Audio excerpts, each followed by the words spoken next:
Welcome back for another tale of world hopping, and boy do we have a series to talk about today. So it is that time again to step into another world, or some may say a different world.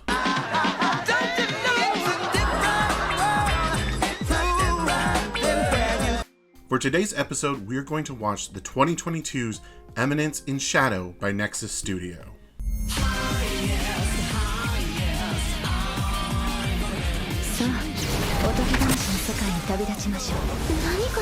Okay, this is looking better than the last one. Maybe they aren't going to surprise me.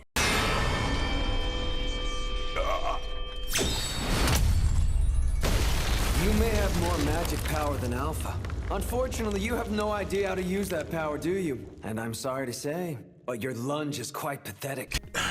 Turns out I wasted 3 episodes worth of time I cannot get back. And we have a story with no identity that feels like it was written by a loner 16-year-old in a creative writing class. This is so much worse than the last episode's Isekai, Didn't I Say to Make My Abilities Average in the Next World? That one wasn't great, but I didn't actively hate characters like I did for this one. Episode 1 begins in our world, focusing on Akane Nishino, a popular high school girl, well loved by nearly everyone, but Minoru Kageno. He forgets her name, looks past her unlike the others around her in school. This annoys her as she has been trying to at least get him to call her by her actual name. Spoiler here, he is the real main character of the show, and is, well, awful. Even before his inevitable isekaiing, he is already talking in that stupid video gamified way that is insufferable. Okay, my name is... Oh, hold on. I remember now. You were technically a named NPC, weren't you? Technically named what? Sorry, talking to myself. But he has a secret.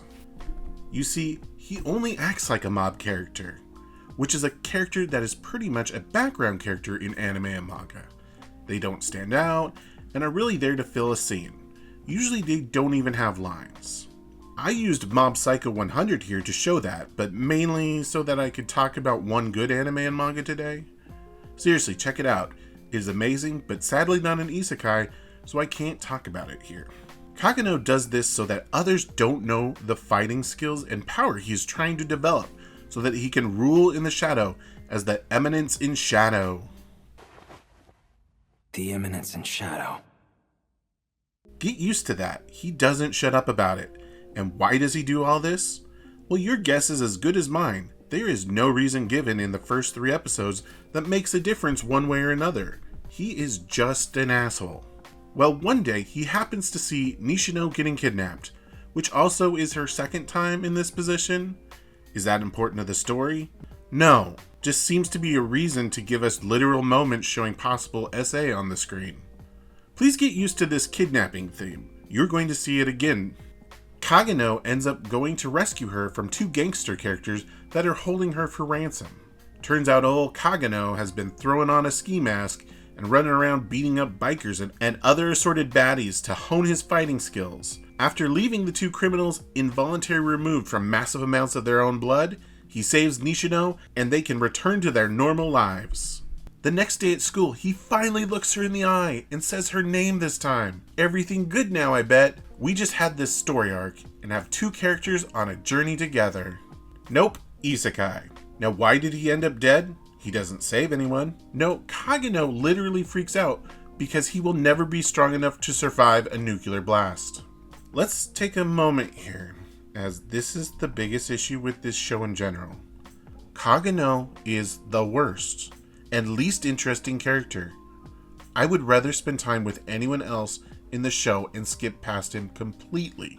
We end episode 1 with a teaser of what to expect in the rest of the series, as the reborn Kageno, now going by Sid in this new world, commands a harem of dangerous women. Sadly, as this is poorly written, they get almost no character development or personality. Usually I try to wait until the end to get into what went wrong and if changes can be made, but because this episode is so tonally different than the next 2 episodes, we sort of have to stop here and mention it now. Also, just to note, this is the best episode of the 3 I watched, as the premise is better than the actual isekai world they introduce. If this series was about a Chunibayo boy who lives this crazy nightlife to gain strength, and a girl that knows his secret having to deal with all that means and take on the criminal underworld, that would be much more interesting than the power fantasy we're about to embark on. Trope 4. So Chunibyo, I hope my grammar's correct here, means middle school second year syndrome, or pretty much a youth with delusions of grandeur. This is very common with Isekai, so I'm sure we'll talk about it again. To me, this premise would have been a better anime, as this is the only time in all the episodes that Kageno/Sid has any trouble taking on anyone. From here on out, we just have an edgelord Mary Sue. Episode 2 begins with Kageno in his new world, reborn as Sid Kageno. Yes, pretty much the same name there. Don't expect too much originality. Also in the creepy category, he starts out as a baby. A normal baby that is completely aware of his old life from the get-go. Let's take a moment to state how messed up that is. We even get a damn poop joke in here. With this power, I can... Uh-oh. I pooped. This is something that has always bothered me with isekais that start at the beginning. Like what it would mentally do to a person to be stuck in a baby and then a child's body, but still be developmentally older. That person would most likely not be normal. And Sid was already hanging on by a thread to begin with, as we saw in episode 1. Luckily for Sid, this new world is one of magic and swords. While his plan is to continue what he did in our world and become the background character once again, even though he is taking the martial arts lessons and skills he learned in his previous life and mixing them with the magic of the new one to become overpowered. Except there is no reason that he gives to why this is necessary or even helpful. Personally, from what I see, it would be easier to use his nobility he was born with to do what he wants. Characters like Peter Parker, who have alternate personas, don't don them to hide Spider-Man. Spider-Man is there to protect Peter's loved ones.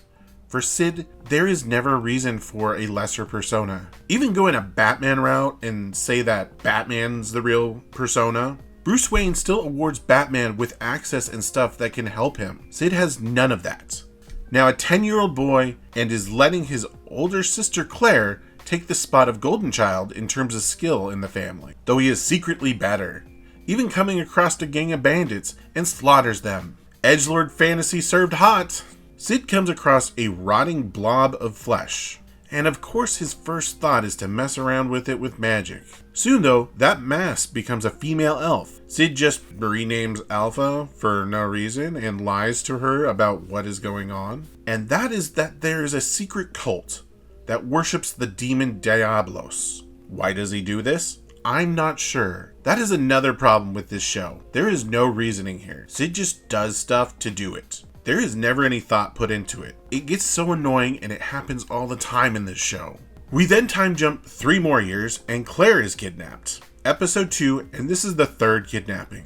The writers have already hit the bottom of the story barrel. Also, that made up story Sid told Alpha about the cult. Did you see the cult of Diablos? How'd you find out? Where'd you hear that name? How'd you... Turns out it was all true, and they are the ones that kidnapped Claire. So it is up to Sid, with his new killer harem, the Shadow Garden, to rescue her. There is no conflict or anything. They just find the bad guys and defeat the bad guys. Claire escapes and gets home, none the wiser. Her baby brother is all powerful. Sid, though, is a moron and just believes they are normal hunters and doesn't learn about the cult. I hate him so much.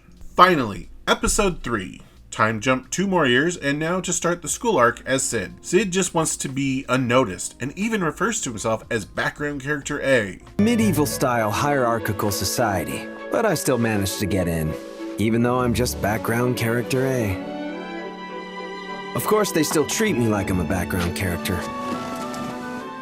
Sadly, this ends up with him confessing his love to a popular Princess Alexia, who unexpectedly says yes to get back at her betrothed. He only does this so that people would think of him with a moment of humiliation. No way he is special in any way. Though with her saying yes, Sid fears this will put the spotlight on him. But like everything else in this show, that doesn't happen, and nothing matters.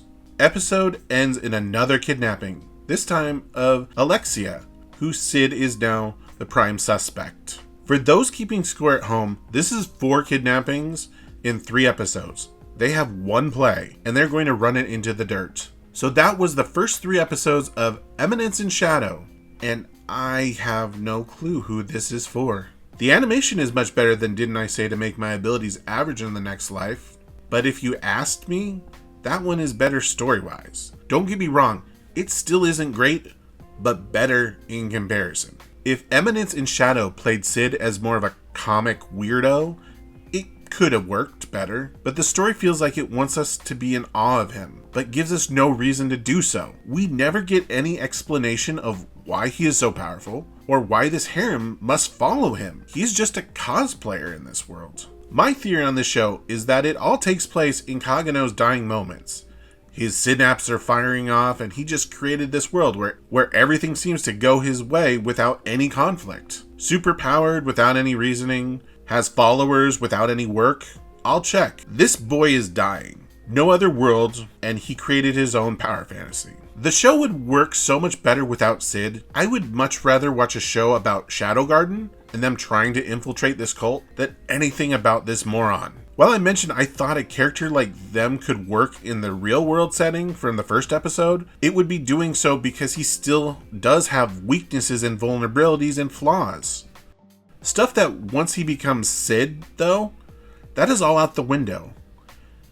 It is like all the bad habits from before are only rewarded in this new world, and just makes him worse. Eminence in Shadow is pretty much the reason I made the Anime Was a Mistake award. It showcases so much that is wrong with Isekai. Bad characters, bad story, and bad pacing just make this not fun to watch. They did spend money on the animation though, but it doesn't make it worth the effort. End of the day, watch it for the animation if you must, but there's no story to mine here. Does it need to be an Isekai? Well, there isn't any reason that makes it more impactful, but again, we have a flat story. So that is all for this episode. Check back soon and like and subscribe for more. We will soon be traveling to another world, and then another, I guess. See you then, and be sure to look both ways before you cross the road.